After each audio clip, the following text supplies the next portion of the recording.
Brussels is the centre of European government and home to a wide range of European institutions, including the European Commission, the European Council and the European Parliament. What not a lot of people realise is that once a month, for 1 week, the entire European Parliament moves from Brussels to Strasbourg to sit in a second seat of government. This is because it's written into the treaty that they can't change. Well, basically, we have this one-seat campaign, which is very likable, of course, and the majority of Parliament stands behind it. But there is one major problem, and that's the treaties. In the treaties, it's very clear, it's very obvious. We have the responsibility, and the court has already said it a couple of weeks ago. We have the responsibility to go to Strasbourg 12 weeks a year and to have our plenary sessions there.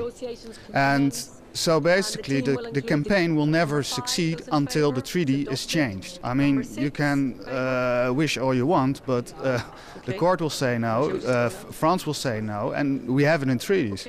But I think that the one-seat campaign is very hypocritical, because it wants to do something that is not possible, while there is an alternative which we can do tomorrow, and basically the same thing happens. We save the money.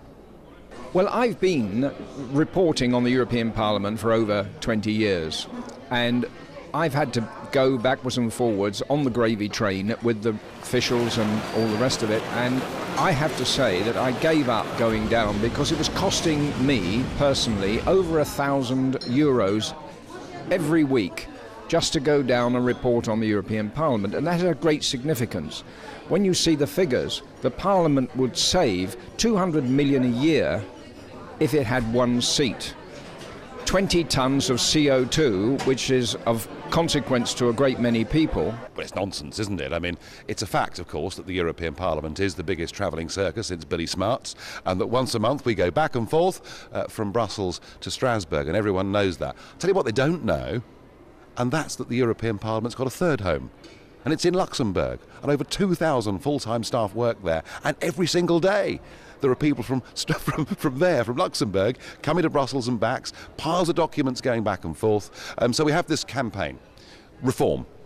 Let's have, either the plenary at least meeting in Brussels or Strasbourg. It is written into the treaties that the home of the European Parliament is in Strasbourg, despite the fact they've spent over €1 billion building this place that we're standing in right now. This gets to the heart of it. You can't reform the European Union if it's written in the treaty without unanimity, and the French are never going to vote for Strasbourg closing down. So I think that by arguing for a single seat, by pretending to the public that you can reform and change this model, they expose themselves.